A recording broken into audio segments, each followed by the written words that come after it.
सावली शहरातील 1 ते 17 प्रभागातील युवा व युवतींना खेळण्यासाठी क्रिकेटचा महाकुंभ तयार करून देण्यात आलेला असून दिनांक 1 फेब्रुवारीपासून सावली प्रीमियम लीगला सुरुवात होणार आहे।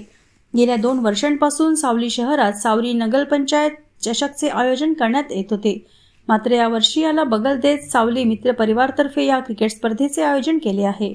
या स्पर्धेत प्रथम पारितोषिक 15,000 रोख व शील्ड माननीय रोहित बोम्मावार अध्यक्ष 7 फाउंडेशन यांच्याकडून, तर द्वितीय पारितोषिक 11,000 रोख व शील्ड माननीय रवींद्र ताटकोंडावार व्यंकटेश ज्वेलर्स व्याड खुर्द यांच्याकडून आहे।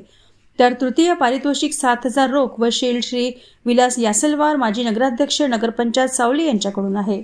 तसेच महिला विभागासाठी प्रथम पारितोषिक 7,000 रोख व शील्ड माननीय लताताई लाकडे नगराध्यक्ष नगरपंचायत सावली यांच्याकडून, तर द्वितीय पारितोषिक 5,000 रोख व शील्ड माननीय Akhil Tayade engineer and contractor Gadchiroli आणि तृतीय पारितोषिक 3,000 रोख व शील्ड माननीय लक्ष्मीकांत दमकोंडावार लक्की ज्वेलर्स सावली यांच्याकडून आहे। तसेच 1 ते 17 प्रभागासाठी टीमचे आयोजक नेमण्यात आले आहे। त्यामुळे सावली शहरात दिनांक 1 फेब्रुवारी 2025 पासून अंतिम सामन्यापर्यंत संत श्री योगी नारायण बाबा स्टेडियममध्ये आयोजन केले आहे। यात मोठ्या प्रमाणात युवक युवतींनी सहभागी व्हावे असे आवाहन आयोजक सावली शहर मित्रपरिवार यांनी केले आहे।